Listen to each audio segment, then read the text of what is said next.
Mana komennya? Mana? Mana share-nya? If you live according to what others think, you will never be rich. Seneca, Letters. Prakata, mengapa saya menulis buku ini? Kamu menderita major depressive disorder. Kata-kata sang psikiater bagaikan petir di siang bolong. Oke, tidak selebay itu sih. Namun, yang pasti jauh lebih mengejutkan dari teriakan tukang sate kompleks perumahan di siang hari. Major depressive disorder adalah istilah keren dan medis dari depresi. Dan tentunya, depresi di sini adalah kondisi medis beneran, bukan istilah yang seringkali digunakan seenaknya oleh netizen di media sosial. Depresi banget gewe, kata abangnya martabak Nutella sudah habis. Beberapa bulan sebelum menemui psikiater, saya memang mengalami kemurungan yang tidak bisa dijelaskan. Saya diganggu pikiran-pikiran mendung yang tidak bisa dijelaskan selalu pemicunya. Bawaannya sedih dan negatif thinking melulu. Walaupun saya masih bisa menyembunyikannya di tempat kerja, mungkin karena belum terlalu parah, severe. Dari dulu, saya memang dikenal sebagai pribadi yang penuh negative thinking. Ketika dihadapkan pada sebuah situasi, saya selalu terpikir skenario jeleknya dulu. Namun, di pertengahan tahun 2017, pikiran buruk, cemas, dan rasa tidak semangat menjalani hidup itu terasa semakin menekan. Saya menyadari bahwa kondisi ini sudah menjadi serius ketika mulai memengaruhi orang-orang terdekat di sekitar saya. Sejak dulu, orang-orang yang sudah mengenal saya secara dekat sering menganjurkan saya untuk hanya berpikir hal-hal yang positif saja. Tetapi saya merasa tidak cocok dengan ajakan positive thinking. Entah mengapa saya tidak pernah merasa bisa untuk pokoknya pikirkan yang bagus-bagus saja. Bagi saya, berat sekali untuk bisa mengubah pikiran negatif menjadi pikiran positif semudah menyalakan saklar lampu. Selain itu, ajakan berpikir positif, seperti mengabaikan karakter dasar saya yang lumayan overthinking, apa-apa dipikirin, termasuk melihat potensi negatif yang bisa terjadi dari rencana apapun. Yup, I am definitely the life of the party. Sesudah mendapat diagnosis dari psikiater, saya kemudian diberikan terapi obat-obatan. Dari pengalaman ini, saya jadi lebih menyadari betapa topik kesehatan jiwa dan juga terapinya masih mengalami stigma yang sangat merugikan di Indonesia. Kesehatan jiwa sering dianggap tabu untuk dibicarakan, karena hanya identik dengan gila. Bro, gue gak bisa ketemuan besok siang, ada janji sama psikiater. Hah, lo gila ya? Gila kok sadar? Saya rasa hal ini disebabkan gangguan psikis masih sering dianggap berbeda dari gangguan fisik seperti encok, pegel linu, dan batuk pilek. Gangguan psikis sering dianggap berada di ranah jiwa atau roh, sesuatu yang abstrak, tak terlihat, dan kalau ada gangguan artinya hanya gila atau diguna-guna. Masih banyak masyarakat yang tidak menyadari bahwa problem psikis juga bisa berkaitan dengan fungsi organ tubuh dan kimia otak, dan ini menjadikannya tidak berbeda dengan saat tenggorokan kita meradang dan sakit karena serangan bakteri. Stigma dan salah pengertian tentang kondisi mental pun menimpa terapi dan pengobatannya. Karena kurangnya pemahaman bahwa ada aspek fisik di balik kondisi psikis, seringkali yang dianggap terapi hanya terbatas pada curhat, konseling, atau, yang paling parah, disembur air kembang kumuran dukun. Terapi obat untuk kondisi kejiwaan sering dipukul rata dianggap sebagai bahaya karena tidak alami, atau pasti akan menimbulkan ketergantungan. Stigma mengenai masalah kesehatan jiwa dan terapinya yang masih menghambat ini sebenarnya merugikan banyak orang yang seharusnya bisa mendapatkan manfaat, tetapi harus memilih kena semburan mulut dukun. Obat-obatan yang saya dapatkan terbukti efektif. Dalam tempo kira-kira 2 minggu, mood saya jauh membaik. Entah ini efek placebo atau memang real, yang pasti saya merasakan perubahan nyata.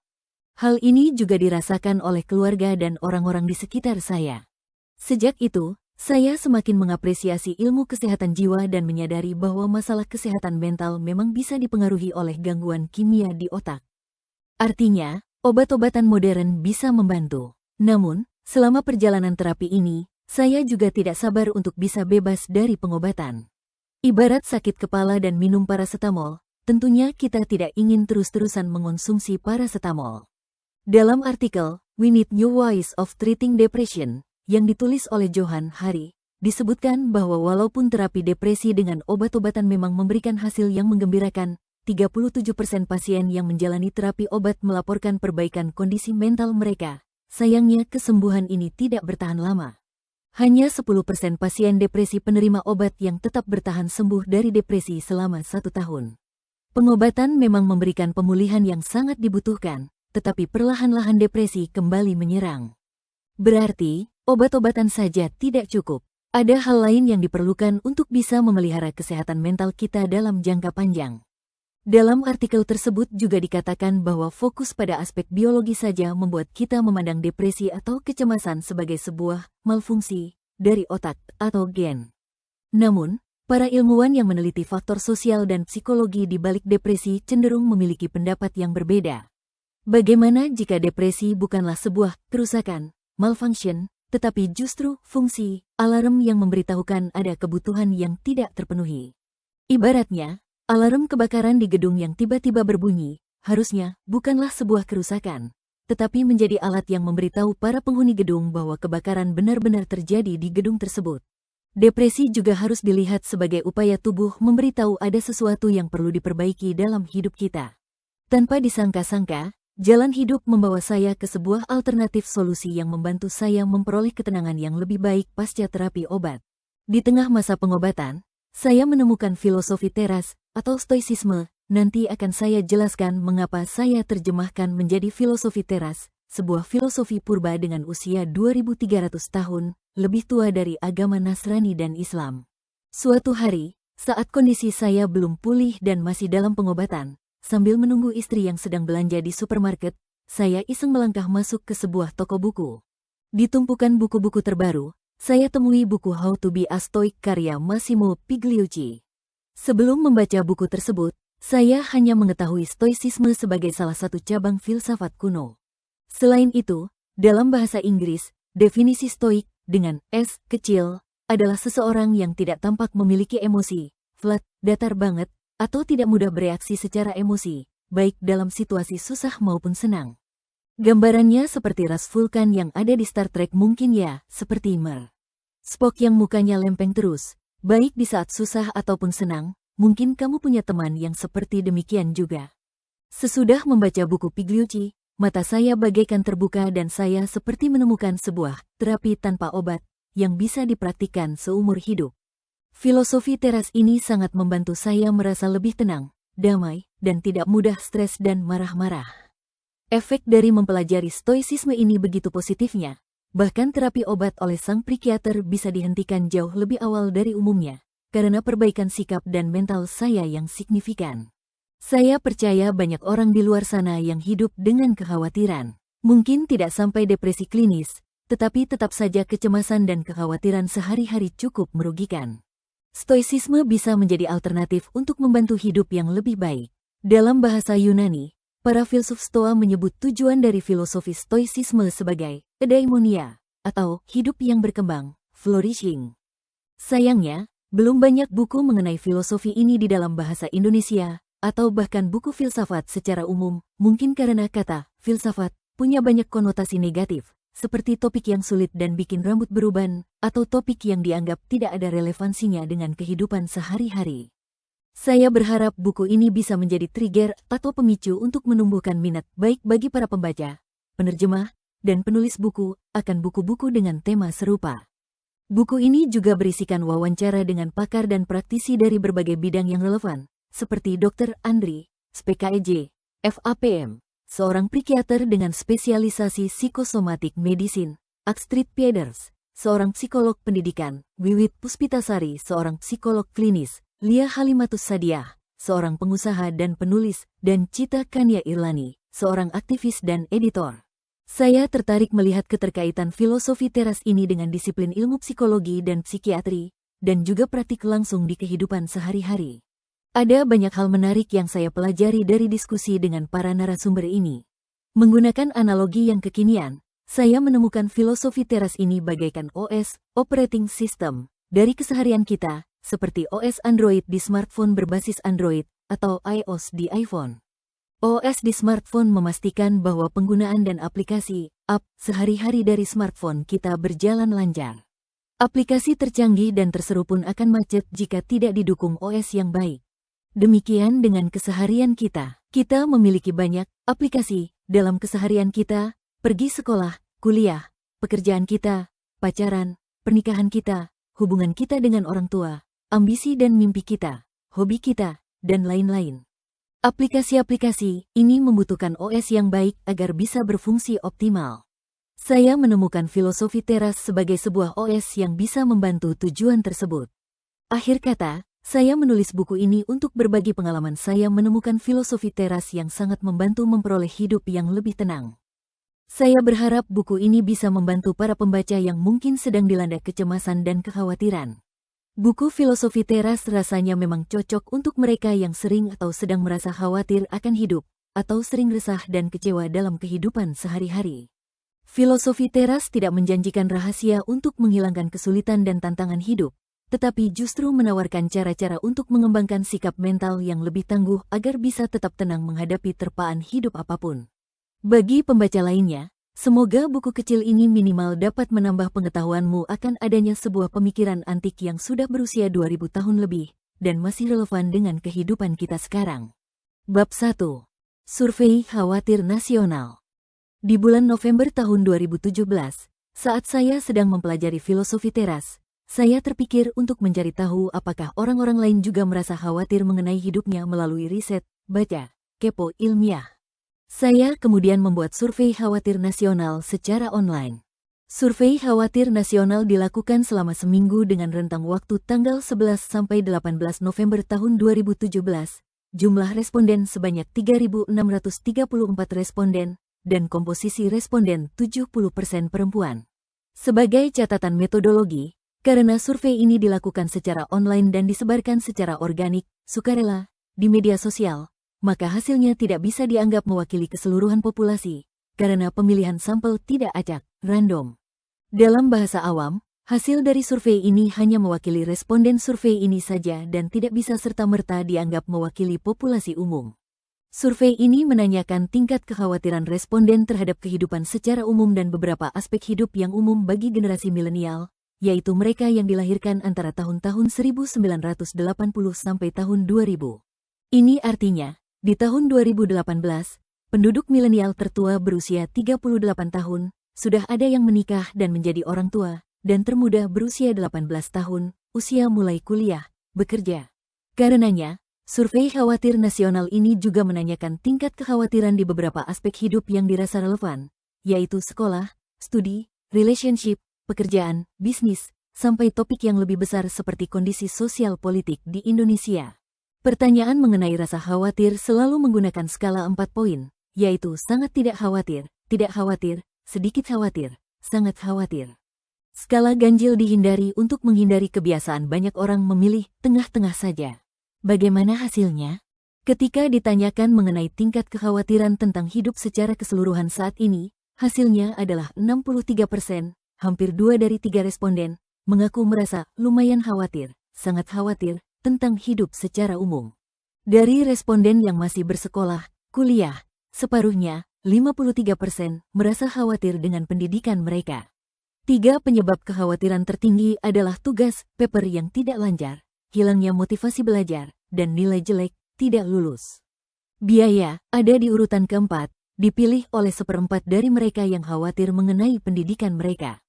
Untuk responden yang berada di dalam relationship, pacaran, menikah, mereka yang mengaku agak khawatir dan sangat khawatir mengenai hubungan mereka ternyata minoritas dengan persentase 30%.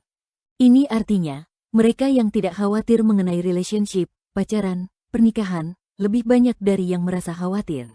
Bagi mereka yang merasa khawatir soal relationship mereka, 3 kekhawatiran utama adalah: relationship mau dibawa kemana? Udah kayak lagu aja.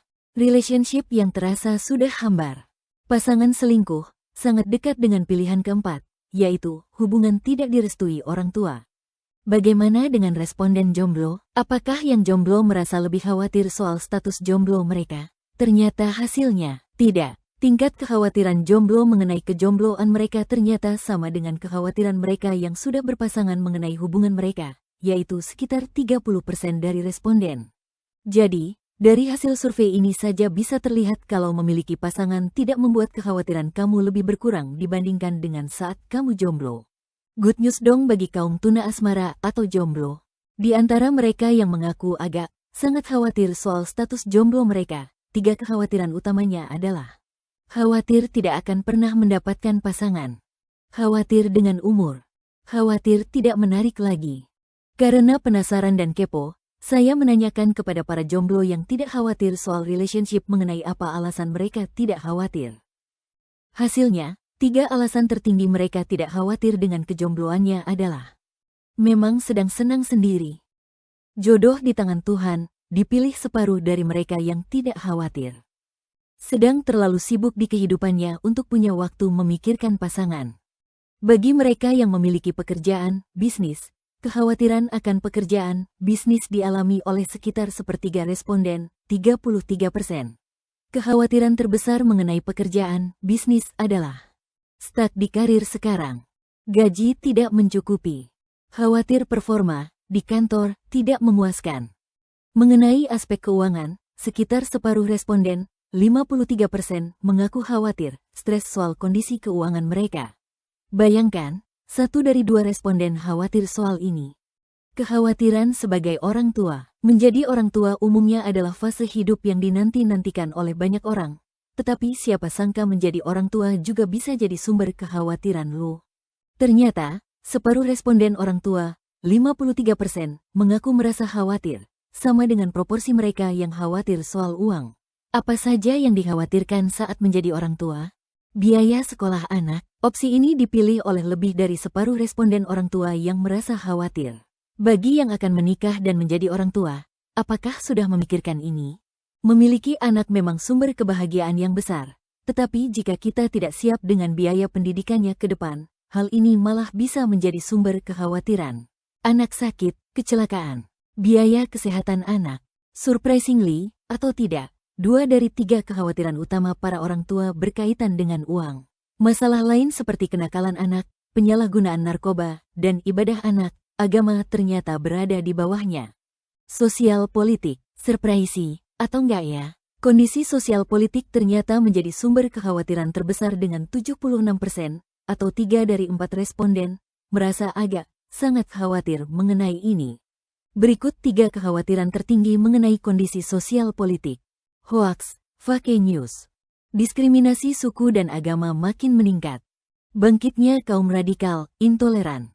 Bisa dibayangkan saat kita memasuki tahun pemilihan presiden 2019 nanti, mungkin saja tingkat kekhawatiran semakin meningkat ketika suhu politik memanas. The cost of worrying. Berdasarkan survei khawatir nasional, ada lebih banyak orang yang merasa khawatir di dalam hidup ini, dengan 2 dari 3 responden merasa khawatir secara umum. Aspek hidup yang berbeda memiliki tingkat kekhawatiran yang berbeda pula. Relationship ternyata tidak menjadi sumber kekhawatiran tertinggi, sementara peran menjadi orang tua dan keuangan cukup menjadi kekhawatiran.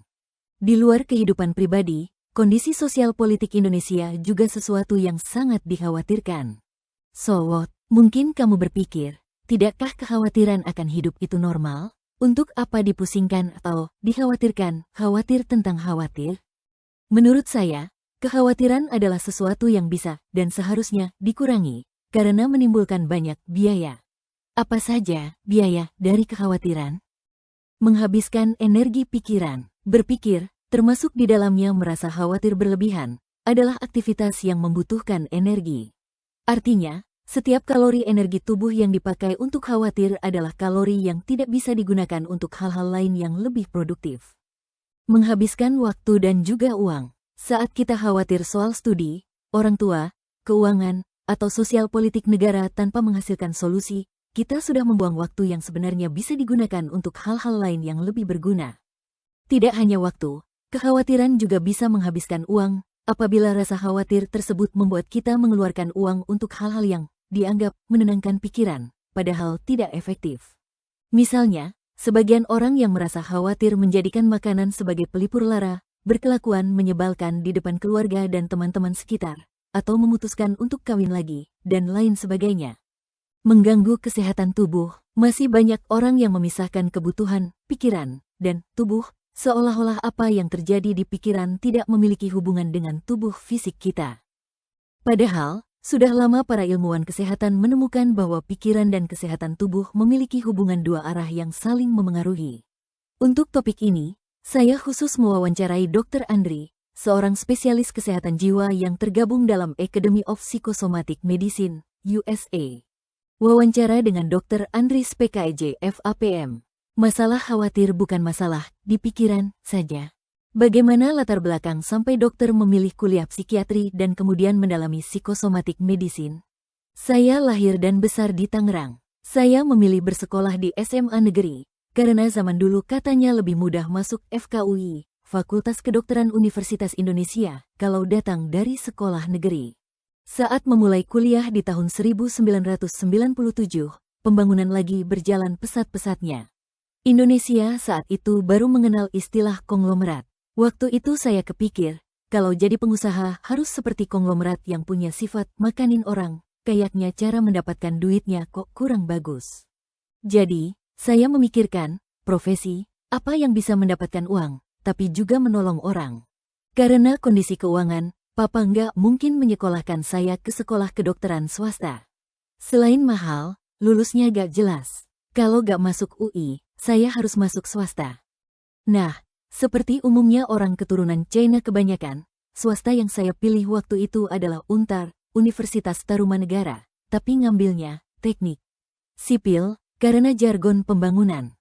Mikirnya, nanti kalau lulus banyak yang pakai. Tapi, ternyata saya lulus UMPTN, FKUI. Sesudah menjadi mahasiswa kedokteran, mengapa tertarik untuk mengambil jurusan psikiatri? Kalau keinginan menjadi psikiater sendiri sudah sejak dari kuliah tingkat 1. Buku yang berpengaruh kenapa saya memilih psikiatri adalah The Doctors karya Erich Segal. Salah satu tokoh di buku itu adalah seorang psikiater lulusan Harvard. Di situ saya mengenal konsep Freudian dan mulai membeli buku-buku mengenai Freud, Sigmund Freud, bapak psikoanalisis, di tingkat 2. Kemudian, dulu kan ada mata kuliah ilmu budaya dasar. Kebetulan, di kampus saya, mata kuliah tersebut dibawakan oleh seorang psikiater. Dia bicara tentang cara memahami perilaku manusia, bagaimana menciptakan kebiasaan, dan dia selalu bilang, kalau ingin mempelajari kebiasaan dan otak manusia, belajarlah psikiatri. Kalau hanya belajar psikologi, sepertinya hanya mempelajari perilakunya saja. Sementara kalau kita belajar psikiatri, karena kita seorang dokter, kita juga tahu sakitnya bagaimana. Kita tidak kehilangan sense of doctor dengan menjadi psikiater. Dari situ saya terpikir, berarti di profesi ini saya masih bisa bantu orang nih. Dalam perjalanannya, sesudah lulus kedokteran, saya langsung mengambil spesialisasi psikiatri.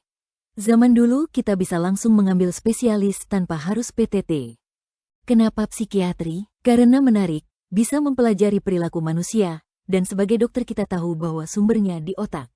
Semua fenomena bisa dijelaskan di otak kita. Masalahnya ilmunya belum nyampe aja, sehingga kita belum bisa menjelaskan kenapa orang bisa menjadi depresi, jadi cemas, dull. Saya menjadi dokter dan mengambil psikiatri untuk melawan stigma bahwa psikiater itu hanya ngurusin orang gila aja. Secara statistik di Indonesia, dari Survei Kesehatan Dasar Rumah Tangga 2012, sebenarnya yang psikotik, yang disebut gila, itu hanya 0,7%. Jadi, pekerjaan psikiater sebenarnya lebih banyak merawat yang depresi cemas. Dari berbagai literatur bisa 20-30% insiden. Kalau ketertarikan pada pengobatan psikosomatik, bagian dari ilmu psikiatri yang menghubungkan psikiatri dan disiplin kedokteran lainnya, seperti penyakit dalam, alergi, saraf, dan lain-lain. Di tahun kedua belajar psikiatri, saya berkenalan dengan psikosomatik. Di Indonesia, psikosomatik ada dua sisi. Dari sisi penyakit dalam dan dari sisi psikiatri. Kalau penyakit dalam, lebih ke organ, karena dulu ada istilah penyakit-penyakit psikosomatik, seperti hipertensi, neurodermatitis, astma bronkiale, dan lainnya. Ini adalah penyakit-penyakit yang dianggap banyak hubungannya dengan psikologi. Makanya ada istilah seperti, lo jangan marah-marah melulu dong, nanti darah tinggi. Nanti kalau stres, lambung lo sakit. Jadi, sebenarnya orang sejak dulu sudah mengetahui adanya psikosomatik. Alasan lain memilih psikosomatik, di ilmu kedokteran ada sebagian spesialisasi yang merasa dirinya lebih tinggi dari yang lain. Psikiatri ini dianggap gak terlalu medis, terlalu banyak memikirkan kejiwaan yang tidak ada hubungannya dengan kedokteran. Ada anggapan bahwa sesudah menjadi psikiater, kami gak bakal lagi menjadi dokter. Kami hanyalah psikolog yang bisa mengobati dengan obat. Jadi, sederhananya, apakah itu pengobatan psikosomatik? Di ilmu pengobatan psikosomatis dijelaskan bahwa apa yang terjadi di otak kita bisa memengaruhi badan secara keseluruhan. Maka, tidak heran ada orang stres mengalami tegang leher. Kalau sakit kepala, bisa kemudian mengalami sakit lambung juga, karena ada interconnection, keterkaitan. Kita sebagai psikiater gak cuma bilang, kamu ini sakit kepala karena banyak mikir. Betul, saya lagi mikirin utang sampai jadi sakit kepala. Tapi pertanyaannya, kenapa jadi sakit kepala? Karena dengan mikirin hutang, otak saya bekerja lebih keras. Stres karena utang itu persepsinya negatif. Ketika ada persepsi negatif, otak harus bekerja keras untuk beradaptasi dengan persepsi negatif itu. Otak kita selalu berusaha agar segala sesuatu menjadi seimbang. Ketika ada persepsi negatif, maka otak itu akan mencoba beradaptasi. Jadi, bagaimana stres bisa merusak kesehatan tubuh kita? Ada quote dari Hans Selye, bukan stres yang membunuh kita, tapi reaksi kita terhadapnya. Karena sebenarnya masalahnya bukan di stres itu sendiri, tetapi persepsi kita. Misalnya, duh jalanan macet nih, atau utang gue banyak. Itulah yang menyebabkan badan mengeluarkan zat. Pertama, respon adrenalin meningkat. Adrenalin meningkatkan tekanan darah, karena jantung menjadi makin berdebar, pembuluh darah menyempit, dan karenanya kepala kita menjadi tegang. Dalam jangka panjang, kondisi seperti ini akan meningkatkan hormon stres, namanya kortisol. Kortisol adalah zat yang sifatnya oksidatif, merusak apapun di dalam tubuh kita. Jika dia menempel di pankreas, dia meningkatkan insulin. Makanya, ada orang yang kalau stres bawaannya mau makan. Badannya memanggil-manggil karena berpikir dia sedang membutuhkan energi. Jika stresnya akut atau sementara, maka reaksi tubuh juga sementara. Tetapi jika stresnya lama, maka reaksi tubuh juga akan lama. Makanya saya suka bilang kepada pasien, jangan stres lama-lama, nanti adaptasinya berubah. Nanti Anda tidak tahu lagi bahwa Anda sedang stres, karena sudah terbiasa hidup dalam stres.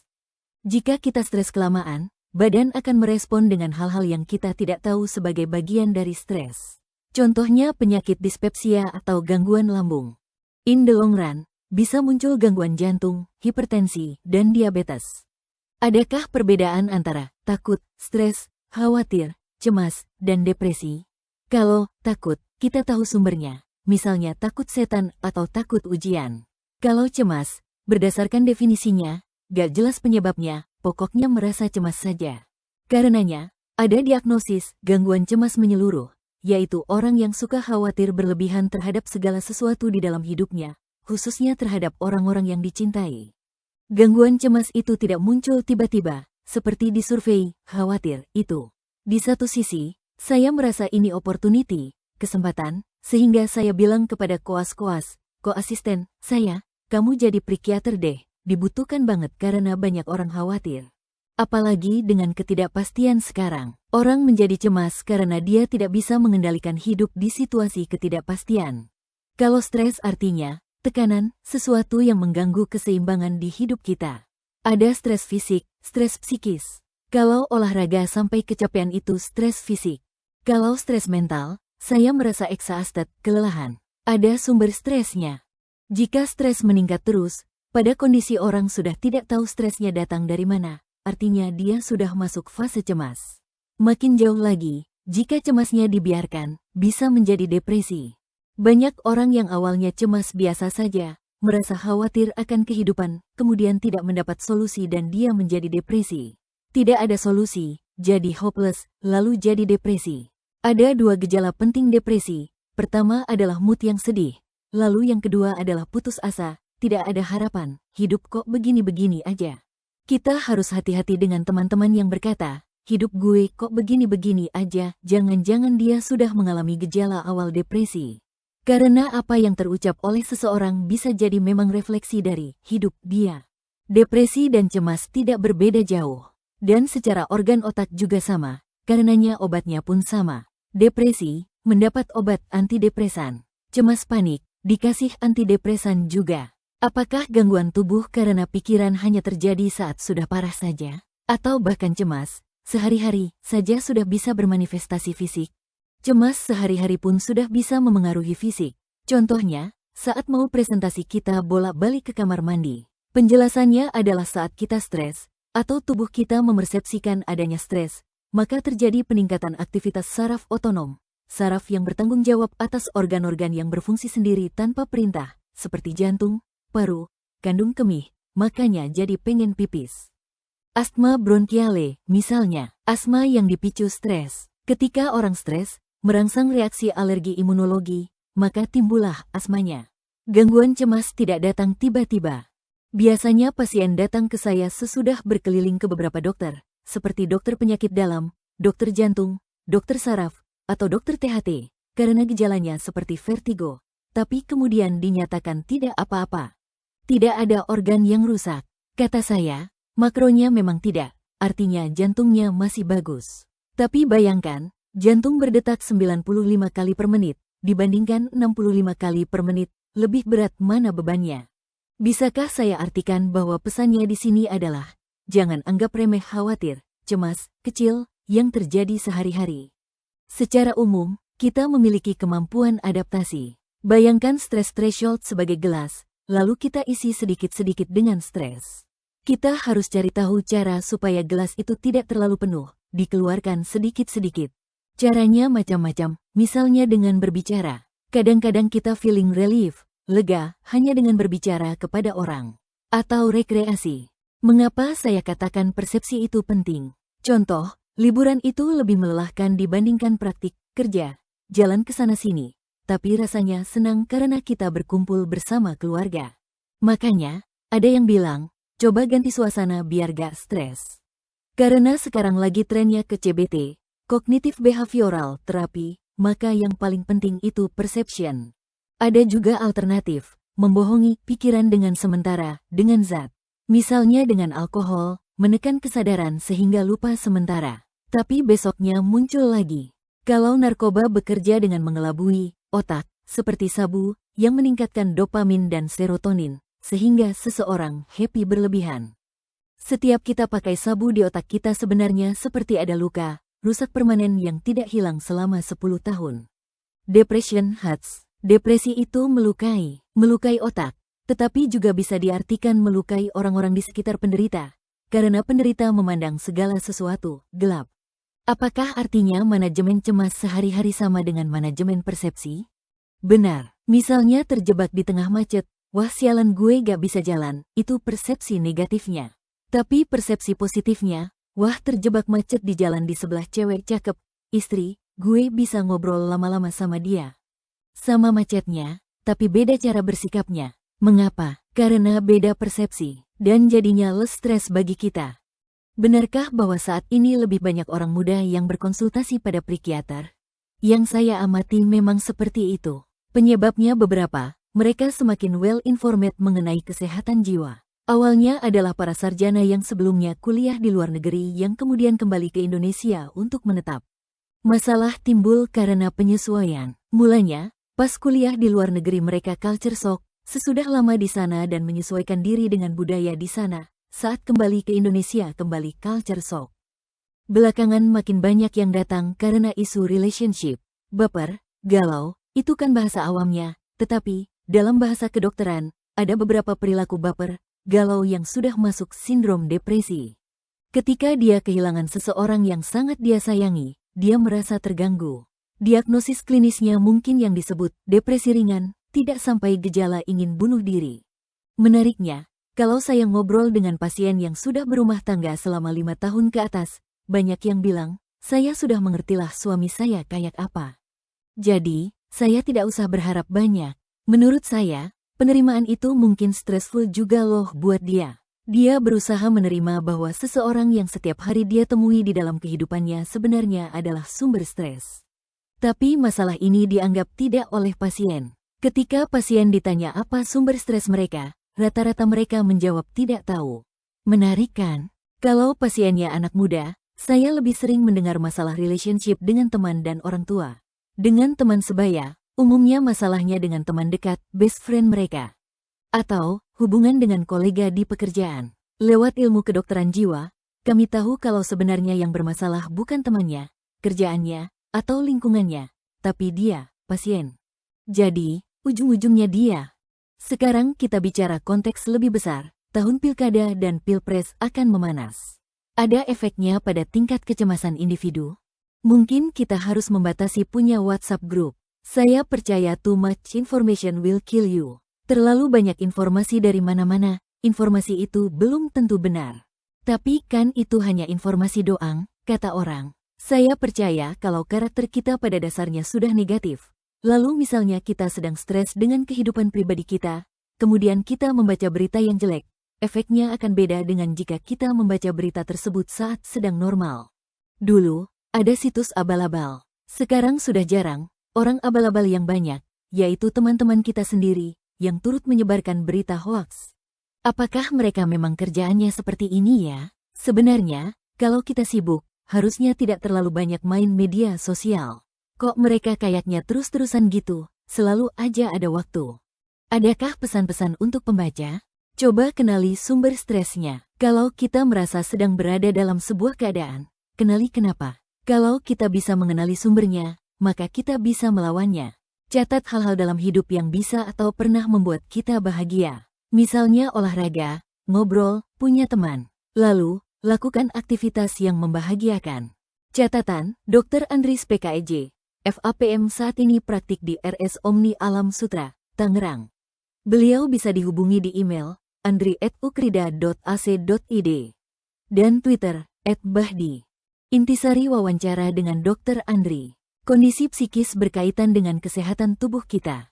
Jika dalam keseharian kita terbiasa hidup dengan cemas dan stres untuk jangka waktu panjang, maka tubuh juga beradaptasi dalam rentang waktu tersebut. Bukan situasi penyebab stresnya yang menjadi masalah, tetapi persepsi kita akan situasi tersebut. Manajemen cemas sama dengan manajemen persepsi. Dengan media sosial, kita mengalami banjir informasi yang belum tentu benar. Ini bisa menambah kekhawatiran. Lanjut part 2.